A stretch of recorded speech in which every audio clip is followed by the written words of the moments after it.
Glenys was awarded the MBE in the Queen's Birthday Honours list, and it struck me that one of the interesting things about that award, apart from the fact that it was a great thing in itself, is that it was proof positive of the rest of the country starting to catch up with Swansea's knowledge all the time that Glenys is a national treasure.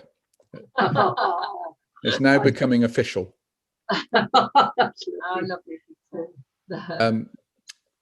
Glenys is 96 at the moment.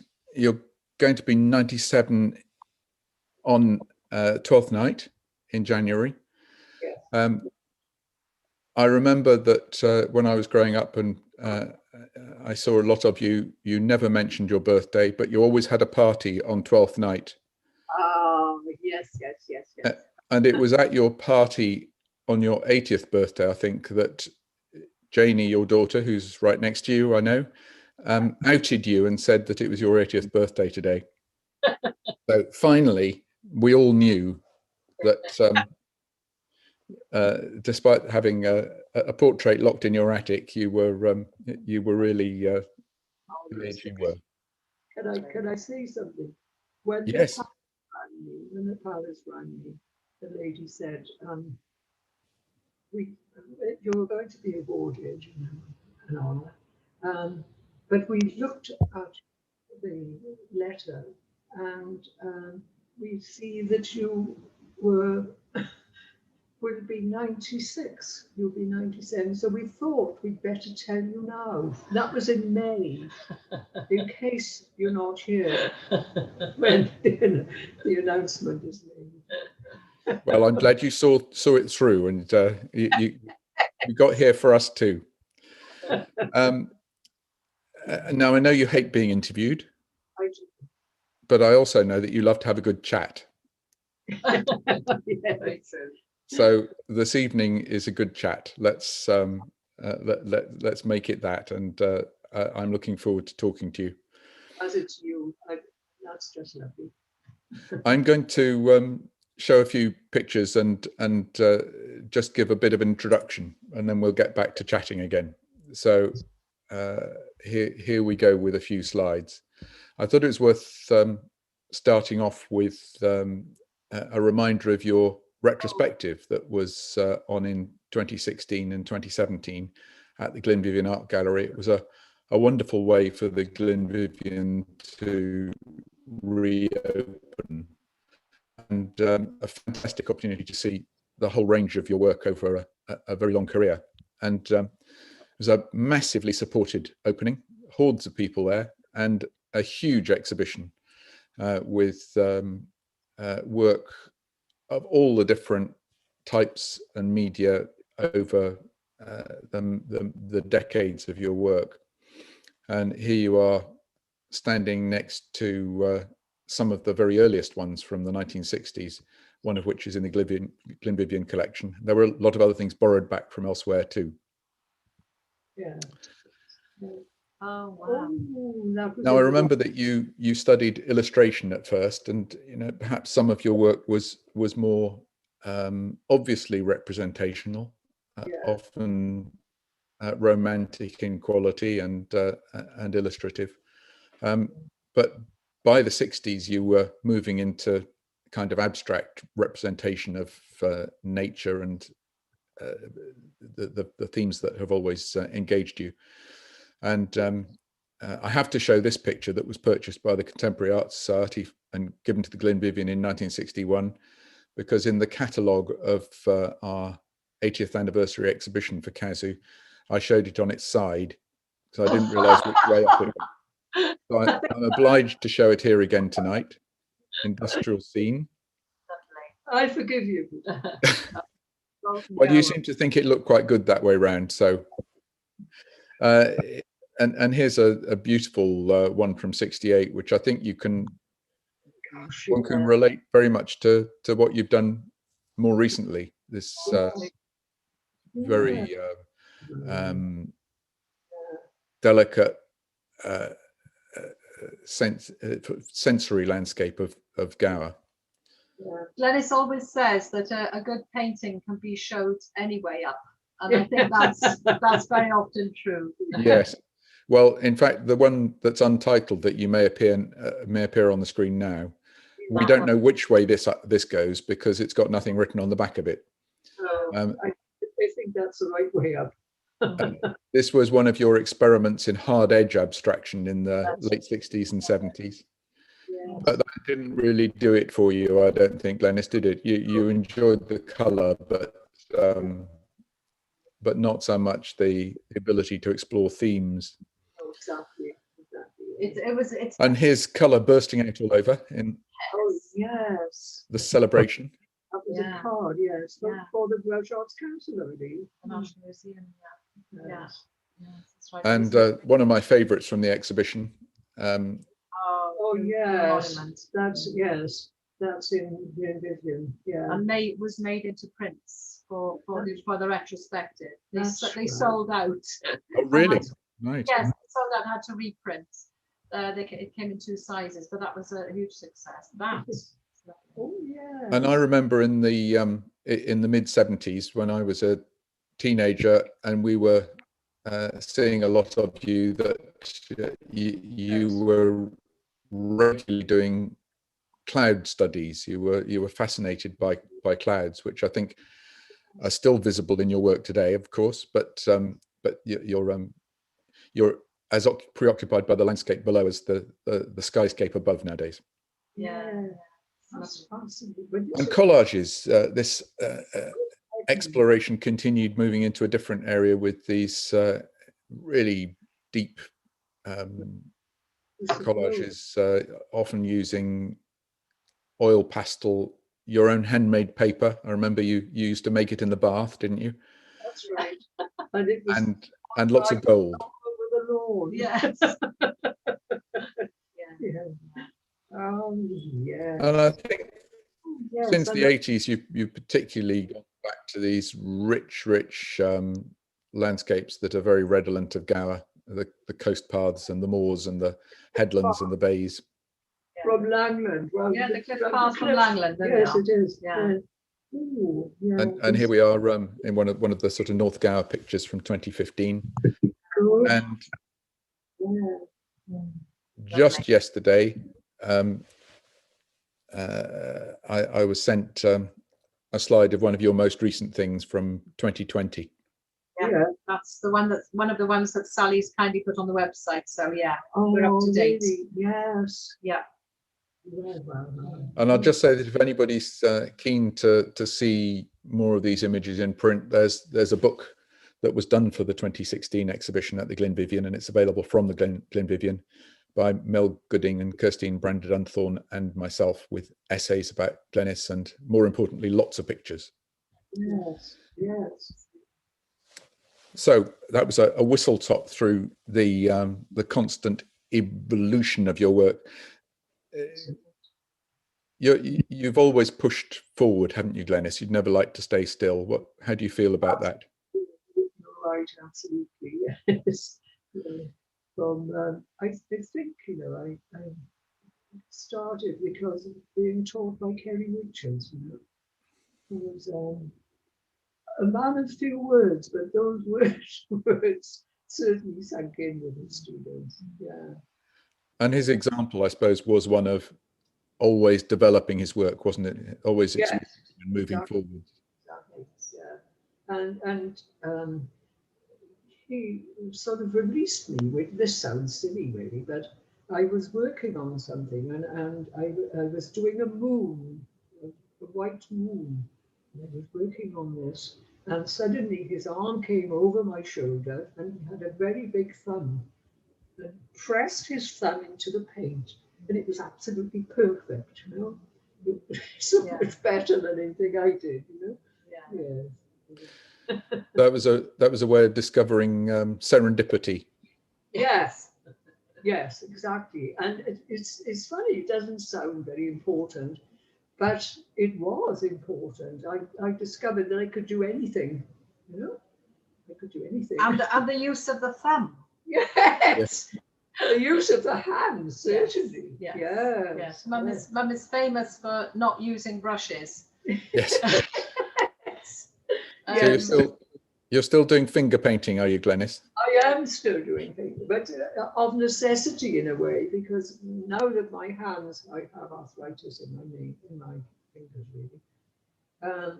I find it easier and more expressive to use my hands. You know. And uses rags, and we have SOS messages. I've run out of cloth. So at the moment, all her neighbours are rallying around with black bags of cloth, which she then cuts up and uses for the painting. But it is that immediacy, isn't it? That's terribly funny, because today I was in the studio working, and one person came to the back door and with a big bag, Yes. and shouted up, "It's rags!" And then another one rang up and left one at the front Yes, door. there we are. Yes. There we are. Yeah. So you all are right. running Swansea's recycling operation when it comes to Yes, I am. Yes, I am. Yes, it's a good cause. Yeah. Yes, right. I'm going to ask you a bit about growing up now, and I'm going to show some pictures as I ask about that. You were born in Fishguard, weren't you? Yes, on the quay wall. Yes, Have you got a picture of Fishguard in front of you now? yes, yes, yes, yes. Yeah. And, Yes, point out when I was born. Yeah. I was born there. and well, this house, isn't it? You've broken up a bit there, Peter. You've You got a repeat. blue arrow Yeah, we got a blue arrow. Yes, at That's the birthplace of Glenys Cour. Yes. that's right. Yeah, And so, who lived in the house? my grandmother. My grandmother. Yeah. And my mother went home from. She was living. She was married and lived in Bargoed, and all the daughters went home for their babies to be with their mother. You know? Yeah. It was an extraordinary place. You know, I mean, this is a place that people come from all over the world to have a holiday, and Yeah. you were born there and spent quite long chunks of your childhood there, didn't you? Oh, I did. I spent my summers there. I adored it, but not only did I adore the place, I had the most gorgeous grandmother in the world. She was heavenly. She was the most, and beautiful, beautiful. Yeah. She apparently cared for people topically now with the COVID Yes. pandemic. She cared for people during the Spanish flu. Yes. And when she came down with it herself, the doctor wouldn't take any money because she'd cared for everybody else. Yes, yes. Yeah. She was angelic, actually. She was angelic. So where are we now? So here's a picture of Bargoed. Now, you Golly. you lived in several parts of the Rhymney Valley, didn't you? Can you explain why you moved around so much? Yeah. Why did you Yes. move around so much? Well, it's because of my father's work. You know, he became under manager first, and then manager, and then sort of general manager. You know, with the Powell Dufflin, yes, company, yes, and eventually with the nationalised. Yes, I remember sitting in the window of our house and across the valley to the pit top, hearing my father's a little voice over the valley, because he was talking to the miners about the fact that it was nationalised. Yes. Yes. Yes. Yes. I That's, remember that so well. that's quite a historic moment to remember that Yes. being Yeah. heard. I mean, Yeah. to remember hearing that being said. It was really strange. And It seems to me an incredible contrast between the Rhymney Valley, where you were living in various places, and Fishguard. Was that sort of contrast interesting to you? Yes, but you know, my father, the house, when my father had changed from one job to another, you know, from under manager to manager, etc. Generally, we lived in houses belonging to first of all, Cardiff, and then of course nationalised. And they were always beautiful houses with gardens and gardeners. Yes. You know, it was really very, very nice. And out of town. Yes, and out Away of from. yes, it wasn't anywhere Like near that. that. No. I recognise that now, but yes, it was beautiful countryside. Yeah. Yeah. Well, there's a picture here of the site of Ogilvie Colliery, which was, I think, was that where you were living in your late teens? Yes, we do. We did. We lived around the corner there. Yeah. Well, it's a very green place now. Oh yes, absolutely. Isn't that wonderful? Yeah. But you've talked about having a rather lonely childhood, and you know, painting becoming important for you because of your living in houses that were slightly out of the community and wandering up onto the hills. Yes. Did you enjoy the environment of the valleys? Not at all then. When I was very young, I lived in a lovely little hamlet, and it was in the Rhymney Valley, but it was rural, and there was a lovely park, not a manicured park, the sort of park where you jumped over streams and things like that. And I had the most lovely rural upbringing, really. Early. Yes. And yes, when I went to Penguin School, and I used to walk home and pick buttercups and anemones and all sorts of things like that. And it was very rural. It was lovely. But then later on, it became, yes, in my teens, my father. And you were growing up in your early childhood was in the worst part of the Depression, really. Do you remember that impinging on you at all? Not at all, no. I was completely unaware of that.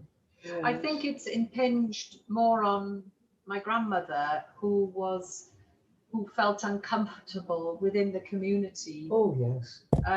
I think she found that very difficult, and that must have impinged on Mum to some extent. My grandmother wouldn't go on the bus. No, that's right. Into town. So it was there, but possibly as a young child, Mum was less aware of it. But my mother was, my mother, actually, to be quite honest, my mother hated the Rhymney Valley. She really, really did. And she didn't mix with the people. No. And, well, my mother was slightly neurotic, and she wouldn't go on the buses in case she heard somebody say something derogatory about the officials, you know, things like that. So quite a divisive time in the community. Yes. Yes. Oh, yes. Yes, it was. But then you started going to Cardiff College of Art, 1939. Yes. It's gone. And you were. How did you get there every day? You lived at home and travelled in. Oh yes, I went to.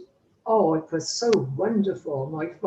My mother said there's no need for her to go out now. To go to college after college now, you know, etc. Because she wanted my company. Yes. She was very lonely, really.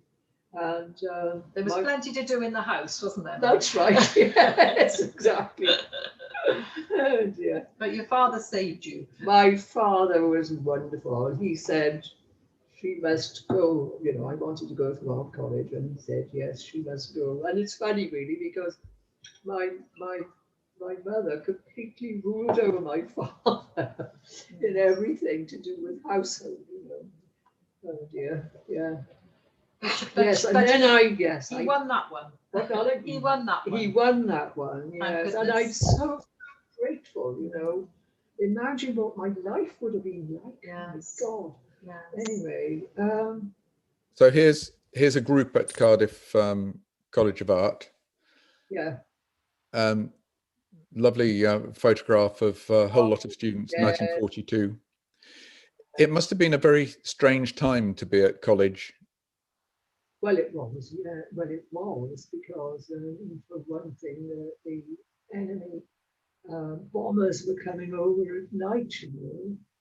And See how you used to go back and forth, man. well, yes. Oh, yes. Well, I travelled from the Rhymney Valley down to Cardiff on the train every day, and came home at night in the dark.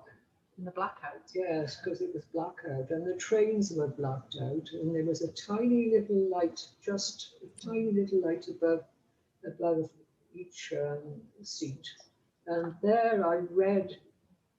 There I read Tolstoy. I read the classics, simply because we were 5 of us in the room with Kelly. When I specialized in illustration, I wanted to be a painter, but I specialized in illustration because Kerry was teaching illustration. And that is Dawn Le Breton, who was the great niece of Lily Langtry, the the Prince of Wales's amour. Oh, yes. Know? Yes. Yes. So, for everybody else's benefit, you know who you are, Glenys, but can you tell us which one you are in the picture? That's me there. Yeah, the one with the buttons, third from the left. Yes. With the 2 black buttons. The 2 black buttons, that's the one. That's me. Yeah. And the man smirking is Evan Charlton, isn't he? Yeah, that's right. But just below you. Yes. Yeah, that's right. Who was? You know, I forgot. Was he acting principal of the college at the time? Yes, he was. Yes, he was. He was lovely. And then the other end of the row, in the rather daring dark shirt for the day, is Kerry Richards. Yes, the heartthrob. Yes. No, we were frightened of him. Yeah. We were nervous. And a couple of other students from the back row. Did you? Yes. That's lovely. Did you find, like most art students, that there was as much to be learned from your fellow students as from your tutors? Well, from the point of view of literature, I learned more in the whole of my life from one of our students, Betty Capel, and she was actually 30. She was Jewish, and they had a music store in Cardiff. But she was a very, very cultured woman, and I had an education as a result of that. I read all the things I would never have come across. And you went to the ballet? Yes, and that was the other thing. The Bolshoi Ballet came to Cardiff. And during the war? During the war, yeah. Yes, when there were, air raids. Oh, gosh. Yeah, so you went to things that you've never done before. Exactly. Open your eyes. The whole thing was rich, you know. Yeah. The whole thing was rich. It was marvelous, really. But were you were alone on the train going back and forth, unlike the Rhondda group a few years later, Charlie Burton and Ernie Zaboli with their little seminar. No, there wasn't such a thing. There were medical students, but there weren't any art students at all. So you read your Tolstoy?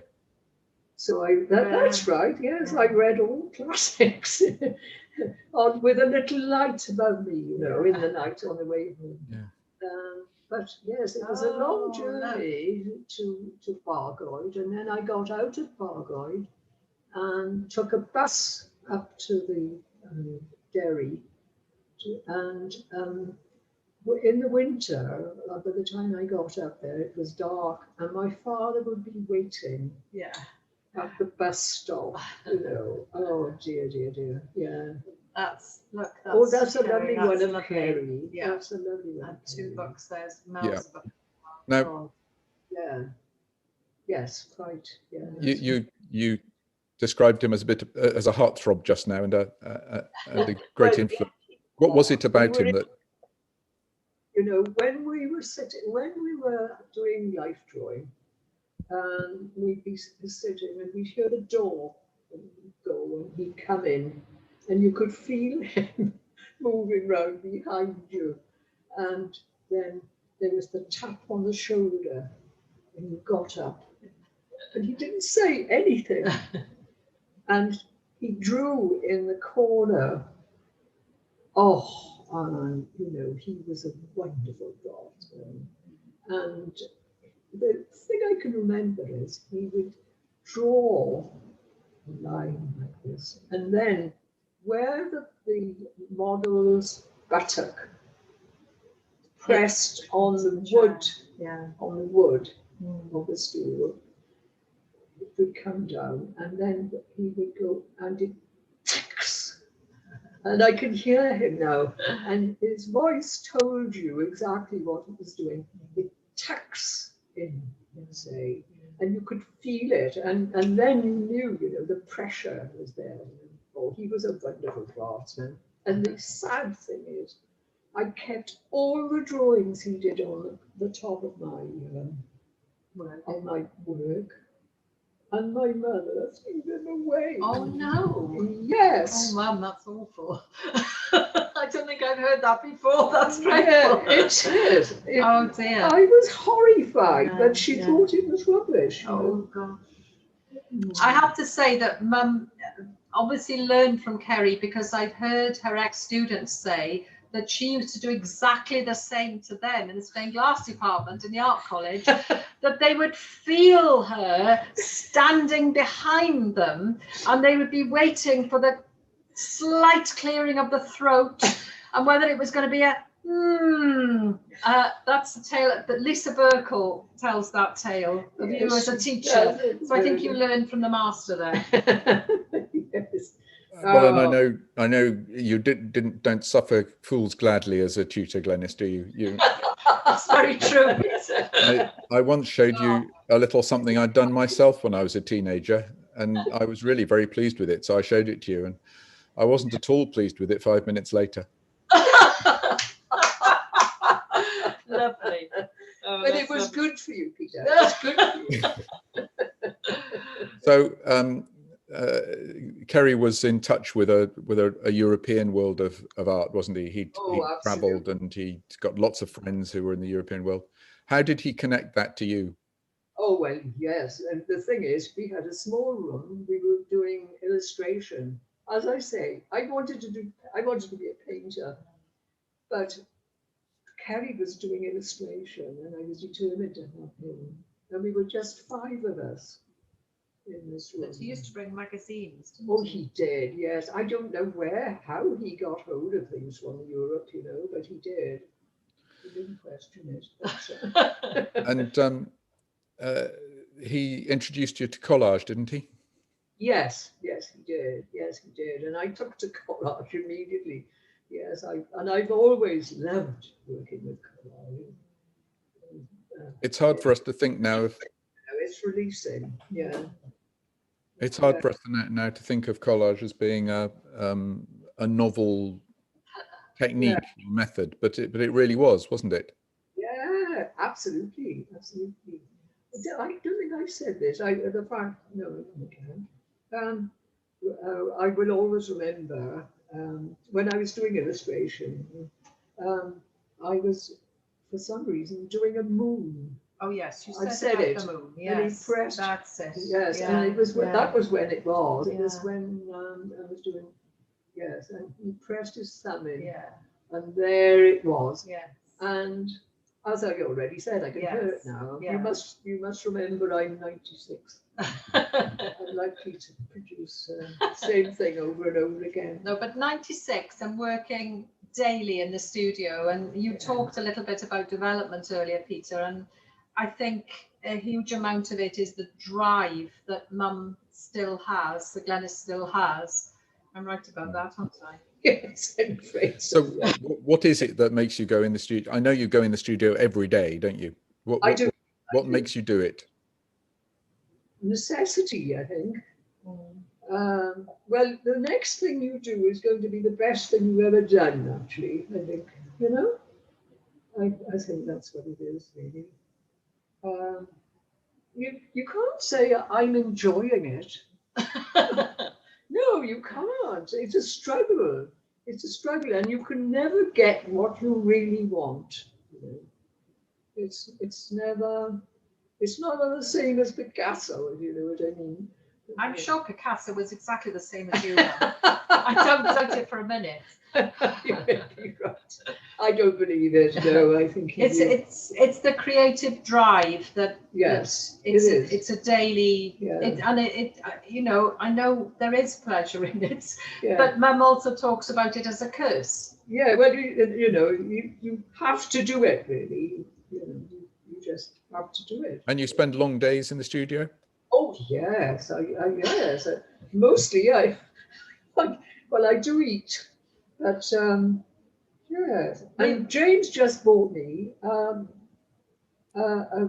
gadget for me to have daylight. Yeah. Thank you. We have to thank Sally Wakelin for this, for sending us the link. We have a massive day lamp now on wheels in the studio, which means there's no excuse for the phone call at 3:30, which says the light has gone. So yes, it's a bit like Blackpool Illuminations, but we're very grateful to Sally for that, and it's set up and working. Sorry, Mum. That's okay. So after college with Kerry and your fellow students, you immediately got a job in Fishguard. Oh, what was it? What an extraordinary coincidence to get a job back in Fishguard.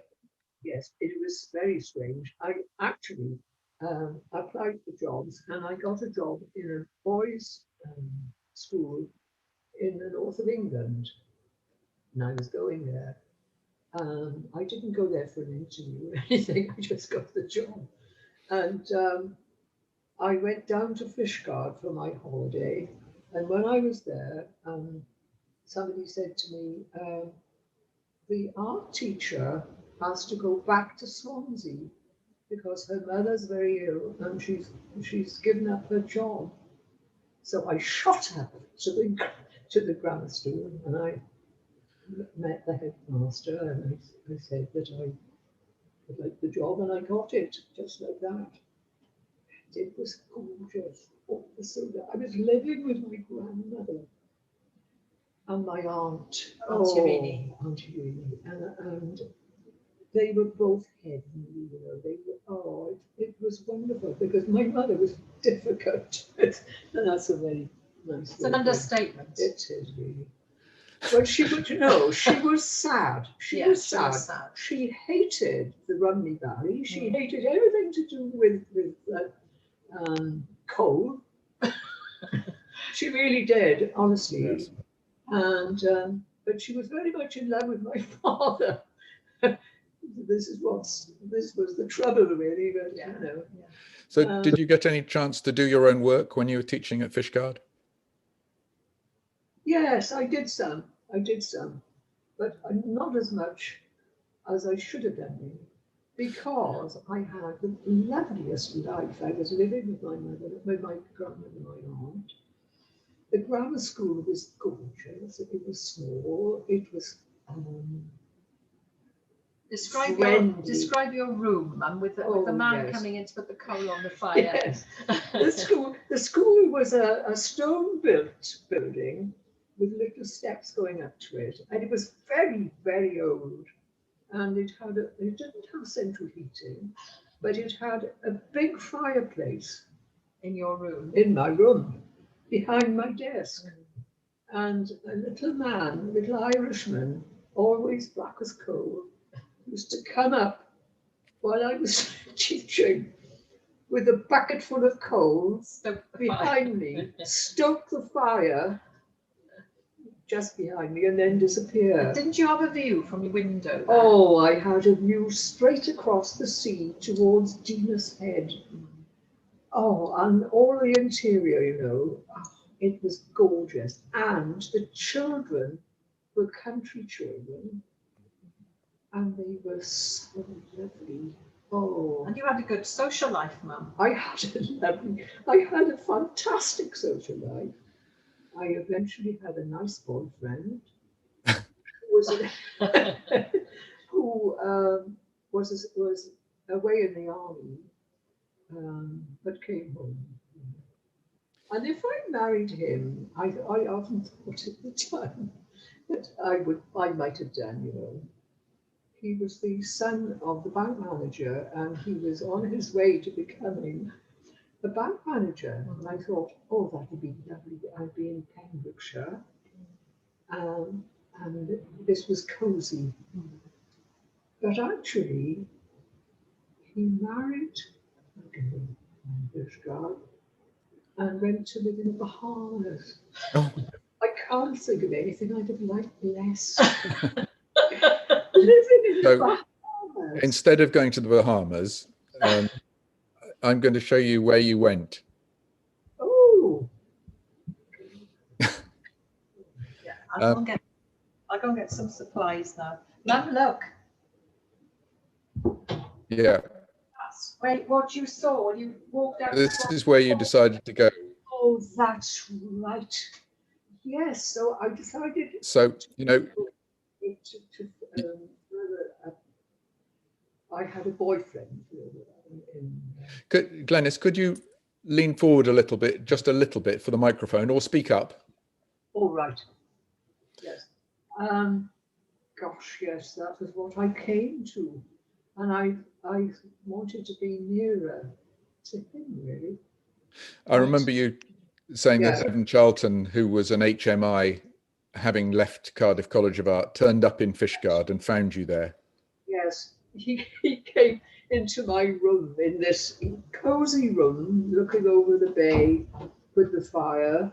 And Charlton came in and he was horrified when he saw me there. And he said, "What are you doing here?" And he said, "Get up the line, girl, get up the line." And of course, he meant London. yes. You got Fishguard. But I had a boyfriend in Cardiff. Fishguard is the end of the line, after all. Oh. So you got quite a long way back up the line to get to stop in Swansea. You got a job in Glenmore School. I did. Yes. But you also started going to the College of Art. Yes. Oh yes. To meet people, and you met Rhymney Cour. Well, yes, I went to evening classes, and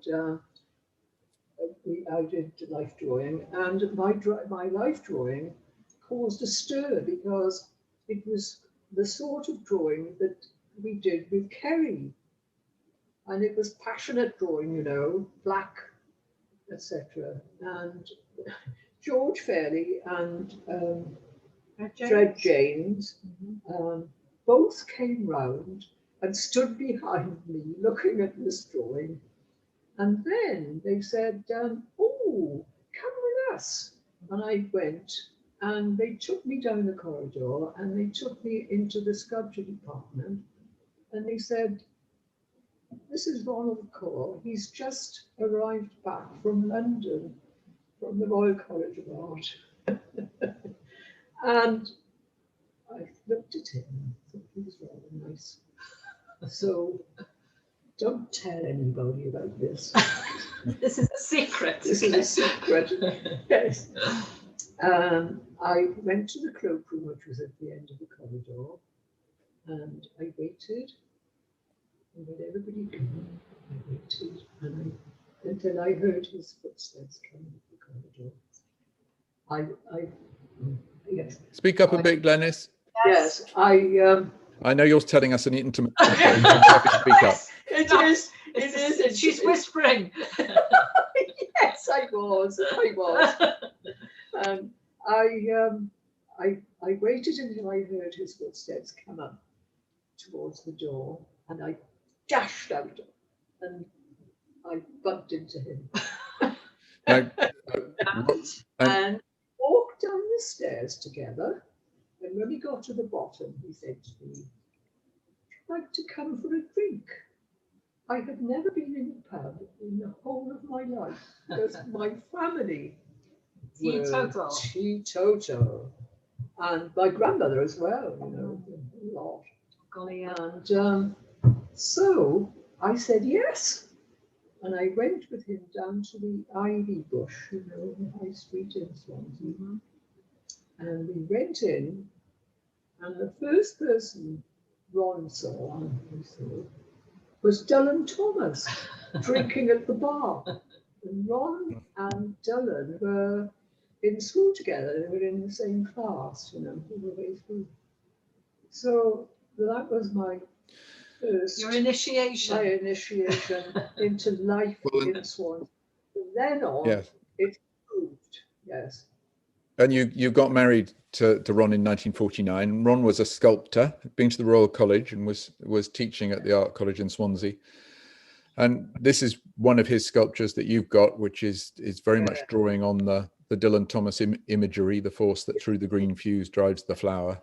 That's right. Yeah. Exactly. It must have been quite a circle to be in, you know, that Ron knew Dylan and Vernon Watkins and Daniel Jones. Oh yes, Fred James, Vernon Watkins, Daniel Jones. It was a very elite circle actually,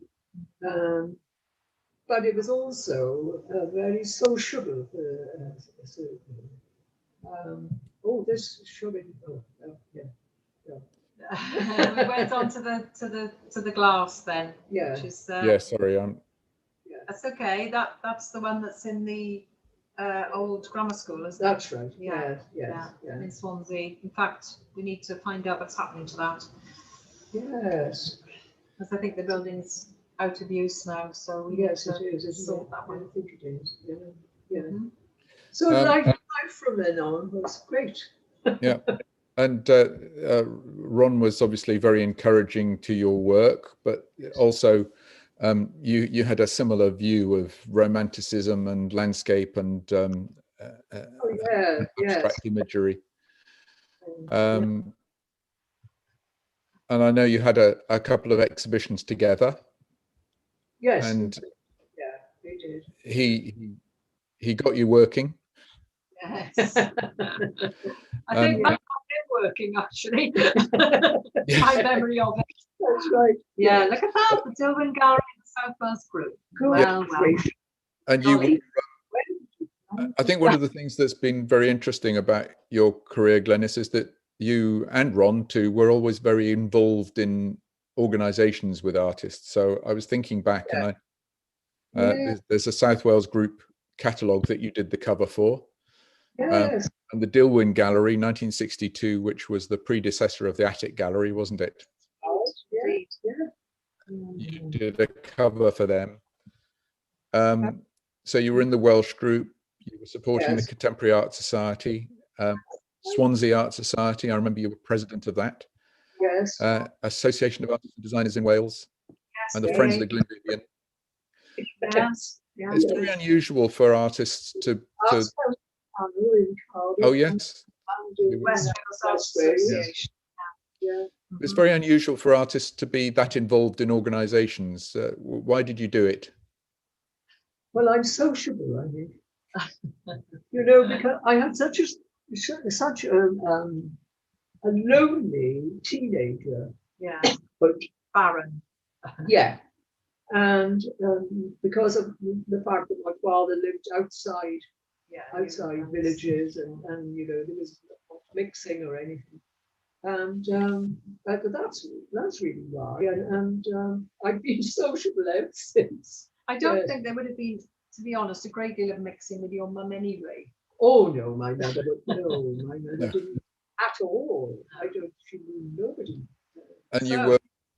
I love the designs you did for the little theatre, for set designs like this one for Under Milk Wood. I enjoyed the theatre because I did a lot of set designs for the theatre. But this is what was that? That was Under Milk Wood. Yeah, that was Under Milk Wood, and now Aida. Yes, this was wonderful for me because George Roman, who was a Middle European country, came to Swansea. He was a theatre director, and he came to the university actually to work. And we did Aida together. Oh, and you know, I so enjoy myself. When I see these things, it gives me a thrill to be sitting in a seat, seeing your huge designs on. Back projection, I think. Before it was a thing, really. Yeah. Yes, wasn't true. it? Yes, it was the idea of creating a design and having it projected. Yeah, was quite new at the time. Yes, yes. Oh, it was exciting. I've got lots of other pictures to show of yours and lots of other things to ask you, but I'm also aware that we need to give other people a chance. So if people have questions, would they put their names into the chat box so that I can see, and I can call you in to ask a question? Good heavens. And while we're waiting for a question or two from those who might be writing in, let's just move forward a touch. And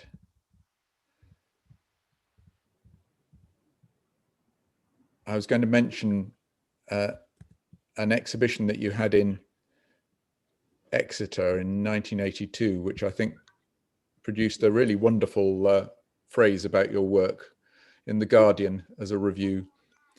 This is one of the best shows I've seen for some time, exhilarating as great gulps of salty fresh air. It's a pity she's hardly known outside Wales. Oh, wow. Gosh, yes. I remember that. Yes, so my neighbour had The Guardian and came running in. Yes.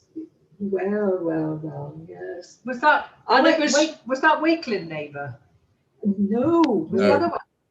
No, but the Wakelins took me down. To Exeter.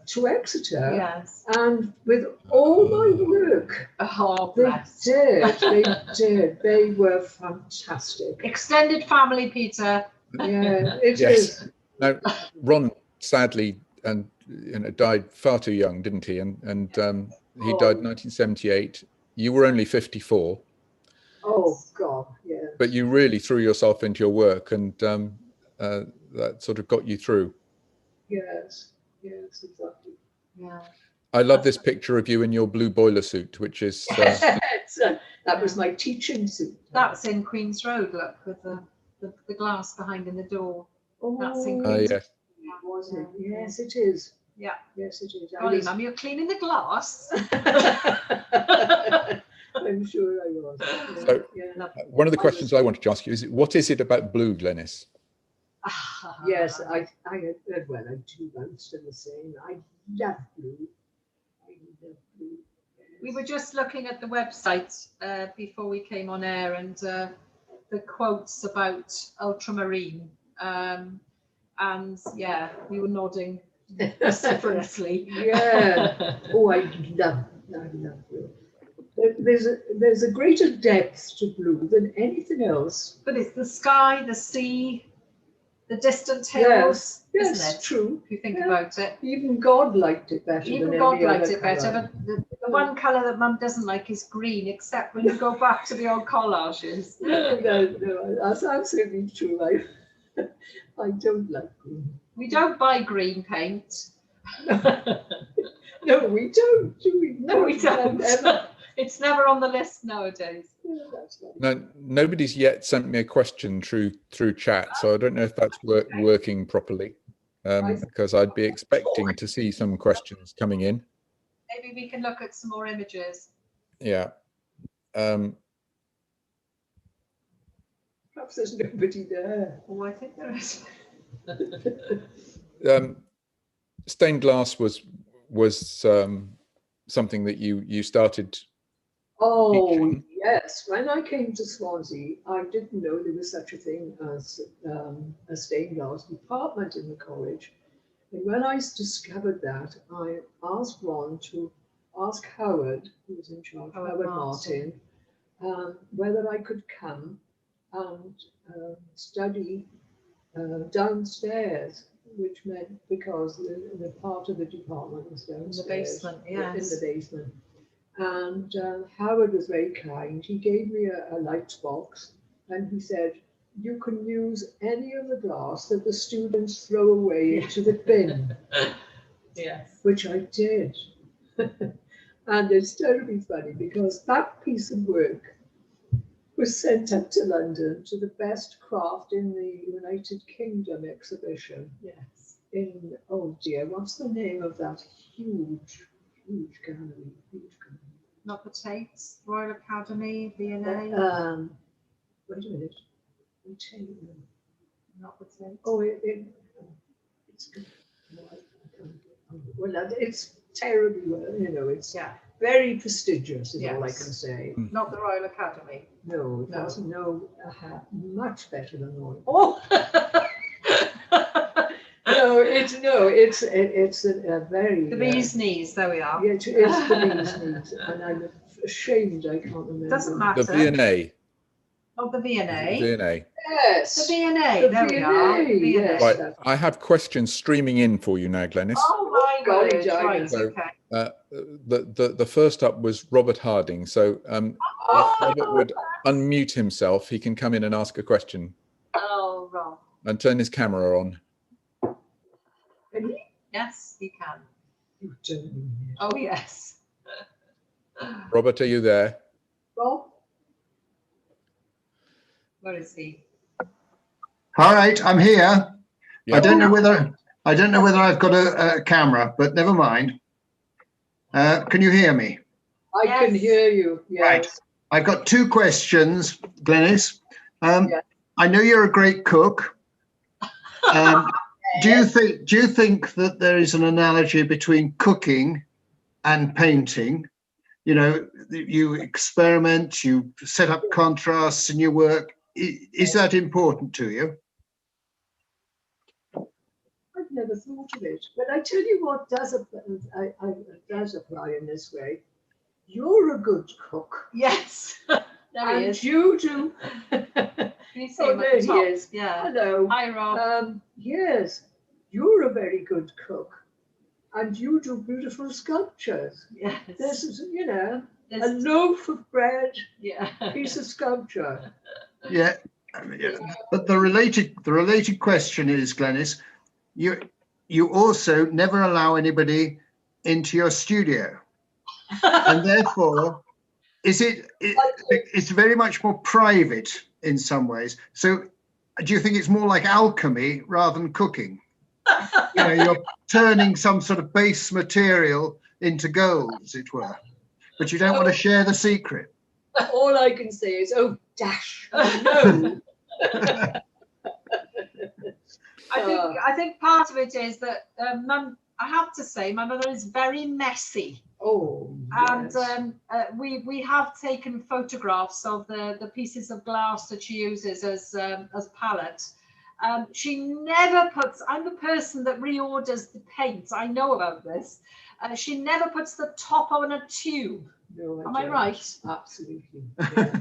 I think part of it is being slightly ashamed of being so messy, but then, you know, Oh, you've got to look at the outcomes, haven't you? Exactly.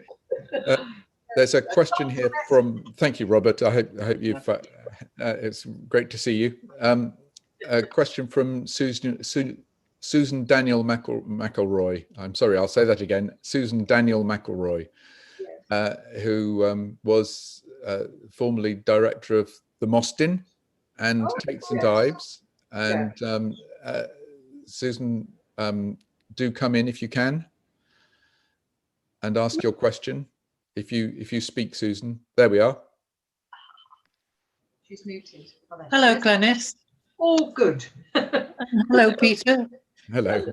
We've never met, No. but I have shown your work in the Mostyn as part of a show that travelled up from the Glenvivian many moons ago. Really? Yeah. Good. I wanted to ask you if you were ever in a position to go to Europe in the 50s and 60s, because I think of Swansea as an adventurous place. One of my favourite films of Swansea is The Old Devils. Do you remember that? Written by Kingsley Amis, a wonderful BBC series and a favourite of mine. So did you ever get to Europe and meet any of those important artists? Mostly France, mostly Paris.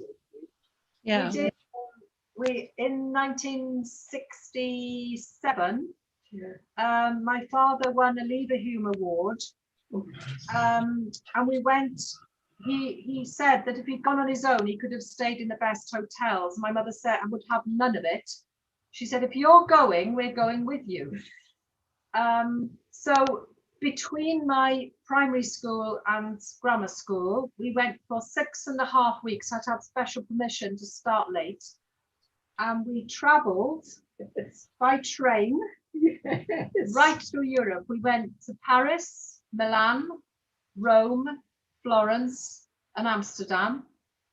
And we met Hayter. Yes. We went to Hayter's studio. That's right. Yeah. Yes, we did. Mum. Stanley wrote- Hayter. Yes, we wrote. Mum had to write the notes so that Dad could write everything up afterwards, and I still got the notebook, which was a real historical piece. But that was 6.5 weeks. Yes. We went, Gemina, we went, if I wrote the diary, which I did, I wrote, well, it's quite. It's a real travelogue. It is. It's an artologue. Because the whole thing, as an 11-year-old child, it was dismal because the whole thing was museums and art galleries. And my mother didn't get the hang of the siesta in Italy. We would have a little bit of lunch and then off we would go. I can see us, Mum at the front in her heels, striding in the midday heat, and Daddy and I trailing behind, and then getting to places and finding they were closed. And eventually the penny dropped that actually in Italy they take a siesta, or they certainly did. But you're right, I forgot. There we are. It was 6.5 weeks of solid art. Yes. So that was it wasn't easy seeing European art in Britain in the 50s, was it? Because even the Tate wasn't showing very much of it. No. Oh, right. No. Well, there were a few galleries in London that were showing. Yes. You know. That was a lot. Yes. Yeah. Can I bring in Paul Vining, who wanted to ask a question? Yes. Hello. Hello. Paul. Hello. Hello there. Thank you very much for what you've been saying, Glenys. It's been very interesting. I wanted to just ask a bit more about the period when you were in Cardiff College of Art and just after. Yes. You mentioned the influence that Kerry Richards had on you. I wonder if there were any other artists in which you were particularly interested at that time. Bert Isaac was one. Oh, no. I was talking about students there. Any other artists during the war that During the war. was working with? Well, yes. Piper, Sutherland, all of these people. They were all friends of Kerry, you see. Yes. So yes. So you had access. This was quite lively, really. It was quite lively in this country during the war. Surprisingly. Yes. But of course, quite a bit around Piper.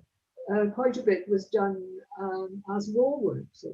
Of course. Yes, Yes. They recorded The war going on. Yeah. Exactly. Yes. Yes.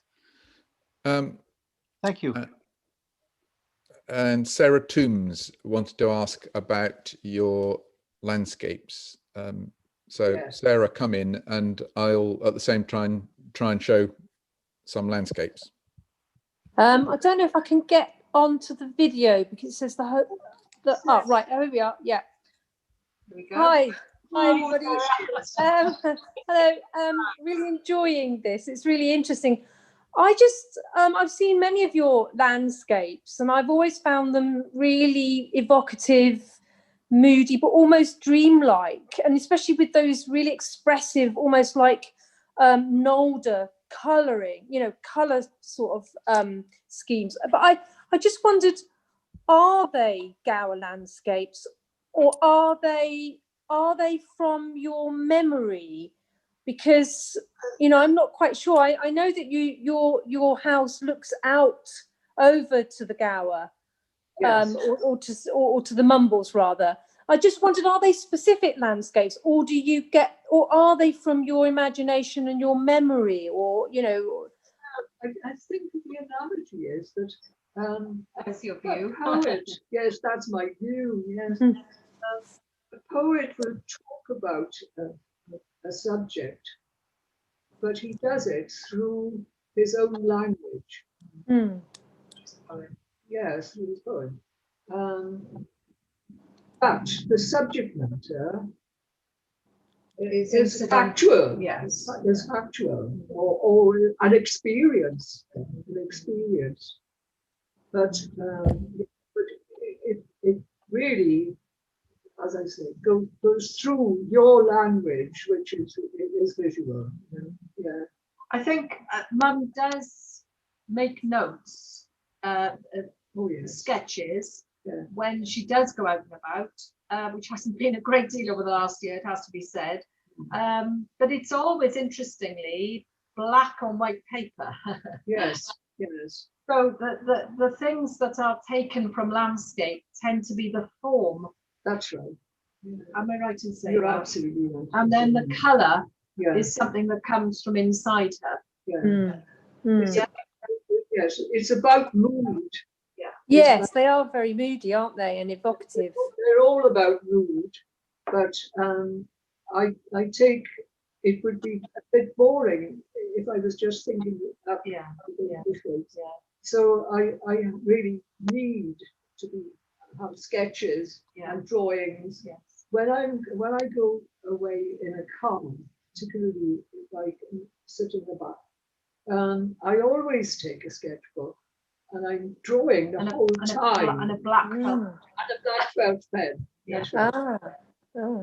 So I got piles and piles of structures, but I couldn't tell you where they are from eventually, because But if you go back, Peter, to that photo from the sitting room out across the bay, it's a constant source of inspiration, because obviously looking straight out across the bay with the changing lights, the sun, the clouds, the weather, and that's a constant source, isn't it? Yes, it is. It's a constant source of inspiration. Lovely. That's the one. Yes. She wants to chop that tree down. Actually, when it put in, it was about 6 inches high, and Wally Jenkins said to me, "Shall I go out? It's going to grow, Shall I go out and kill it?" I said, "Well, if you do that, then just put another one in." And I gave in. But it's because of the lockdown this year, Mum's appreciated the tree more, and when it was coming into bud. Yeah. Ah, yes. The tree this year, and particularly now, recently, when autumn, and the leaves are all brownish, really, but with the sun on it. And I've been, in fact, I'm doing some things associated with it. It's a golden tree. It's and it's perfectly shaped. It's the burning bush, isn't it? Yes. Well, it's a golden tree. It's gorgeous. And also the buds were allowed, weren't they? When they was. Yes. But Mum doesn't like the full greenery. No, that's right. Oh God, I don't like green. Oh, talking of gold, Glenys. Now, I remember you had quite an experience when you went into the National Archaeological Museum in Athens and saw things like this. Oh my goodness, yes. Oh my goodness, yes. It's life changing. Oh yes, it was. It was. Do you know something? I can feel my feet on the floor of that place. It was a cold marble floor, and it was terribly hot outside. And oh yes, this had a terrific effect on me. this gold collection. Oh, And the collages you started doing afterwards yeah, that's right. were Yeah, really drawing on that, weren't they? all the gold. Yes, right. Yes. What is it about that subject that drew you in so much and made you want to follow it up? You mean The gold. About the gold diadems. Well, I think it was as a result of these visits to Greece, you know. There seemed to be such a lot of it around it. It was a bit in your face, wasn't it? Yes, that's right. But not everything that one sees is something that one wants to turn into art. What was it that connected for you with that? Yeah. But I think Celtic gold, yes, even the sound Celtic gold is something I find inspiring, you know. I think also there was a wonderful stream after my dad died. There was a wonderful stream of holidays to Greece with a group of friends, and I think that was really important. Oh yes, these all came out of that. And they all came out of that. Yes. But I think it was my mother's escape, possibly from her mother for a couple of weeks a year. True. And it had added significance. Yeah. I must tell you a funny thing about that. In Greece. I know what you're going to say. I wasn't feeling very well one day, and I stayed in, and they all went out, and then they came back and they said, "Your mother's coming over the horizon." She's walking over the water. I think that tells you a lot, really, about the impact of these times at that time in one's life. Yeah. Yes. This is another object that I know that you were very drawn to. National Museum. Oh, that's gorgeous. Oh, I want it. Oh, I do want it. That's gorgeous. That's really gorgeous. So that's 1000 BC. It's a Celtic. Yes. And I think you interpreted that in this collage. There we are. Well, Peter, how strange. Yeah. How strange. Was it called Celtic Bowl? Yes, I mean it's referred to as the Cargule bowl, that particular artifact, Bronze Age artifact, and it's thought to be a votive vessel, which is a kind of model of a boat with its oars down the side, and yes. so you've created a boat on the Yes. sea with the moon. Yeah. Lovely. Yes. Yeah, that's beautiful. Where is that one, Peter? These are all very romantic themes, aren't they? And I think there's a connection between all of these objects, the landscapes and the gold and the artifacts, the spirals which you were drawn to, Oh, look. Yeah. and also the butterfly that Oh, yes. you were very drawn to making imagery of at one point. Yes. I think that's come back again. Yeah. That's right. Yeah. Look, 1998 in the National Museum. The butterfly. So it is. The story of the butterfly on Christmas morning, was it? Oh, yes. Shall I tell you that? Yes. I woke up on after my husband. Margot Morgan has asked me to ask you a question, Glenys. Question. come on, Glenys, Margot Morgan asked me to ask you a question about your connection with the poet Nigel Jenkins and the importance of the sort of local cultural scene in influencing your work. Yes. It's so sad, isn't it?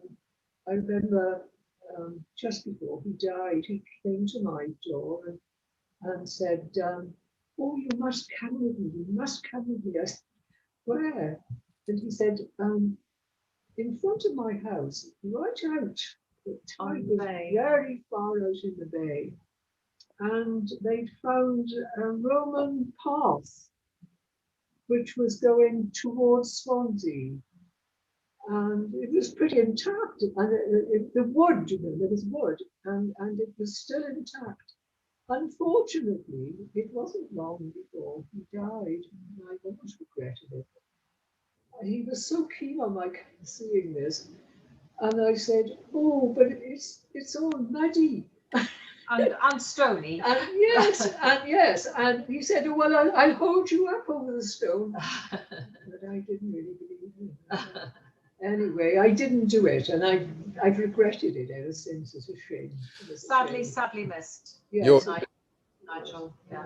yeah. Your knowledge of you know, the fact that you knew poets like Dylan Thomas and Nigel Jenkins and Vernon Watkins has fed through into some of your work too, hasn't it? In not just in paintings, but in this book that you did with the Old Style Press. Yes.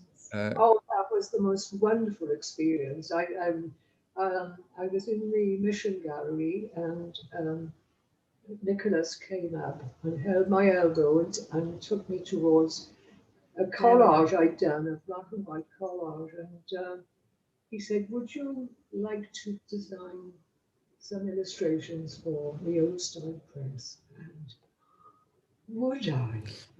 Oh, and I so enjoyed it. I loved it. I did it for a few other people. Now, I'm going to let in one last question, which is from Rosie Clement, and then I'm going to wind up. So, Rosie, would you like to come in? Turn on your microphone and your camera if you can, Rosie, and then just speak. Hi. There you are. There you are, darling. I just wanted to ask quickly, as where you live is so important to you, I was curious what attracts you to express Gower through landscapes rather than, say, portraits of the people, as you were so sociable around Swansea. Interesting. Why landscapes rather than portraits? Oh, yes. As you're a sociable animal, why have you been attracted to the landscapes rather than portraiture? That's a very interesting question, Rosie. Yeah. I don't think we've ever thought about one. Yeah. Yes. Let me think. You know, there should be a very clever answer to that. And for the life of me, I can't think what it is. Just give me a minute. I think possibly portraiture is very specific, isn't it? Whereas the landscape is more free, maybe. No, I think you've hit the nail on the head.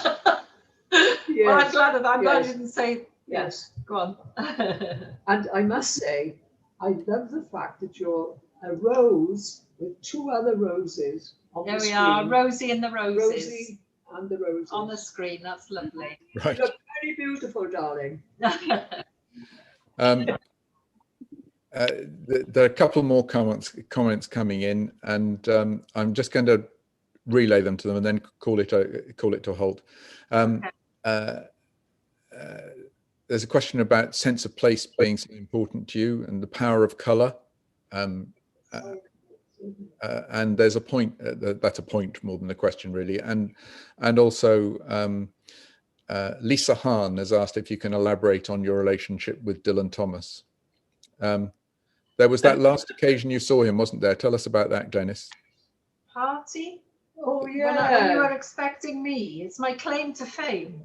That's right. There was a party just before he left for America in your house that he came to.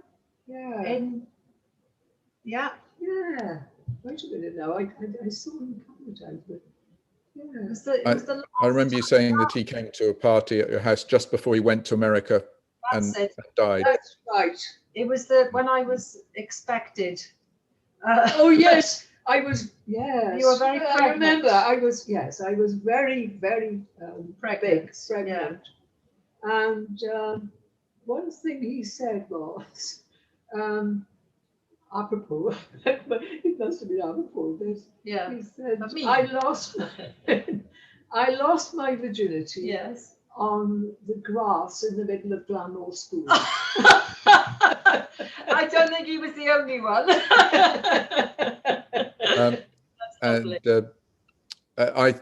think that your images for Undermilk Wood are the best that anybody's ever done. The most true to the play.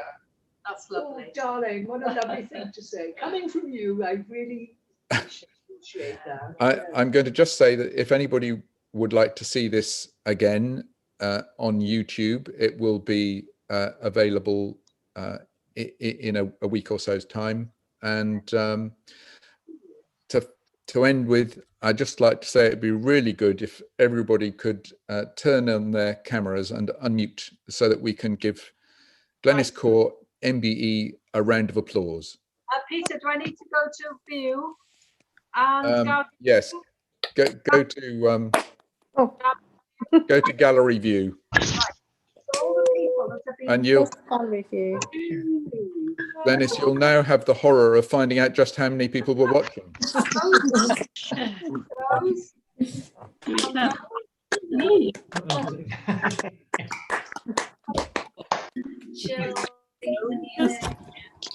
Huge hugs. Thanks, Glenys. Wonderful, Glenys. Thank you. Thank you. Thank you, Glenys. Wonderful talk. Being gorgeous. Thanks so much, dear. Exactly. No, it's really fun. Karis Brown, look. What? Karis Brown? Oh, really? Yeah. She's there.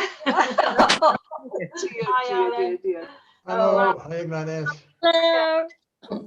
It's not just my No, there's relatives. Andrew and Karis. Oh, yeah. Janie, if you press the blue arrow on the right hand side of the screen, you'll see a whole lot more people. I know, we've gone through 3 or 4 pages. Right, Wakelin. Who else is here? Yeah, it's lovely.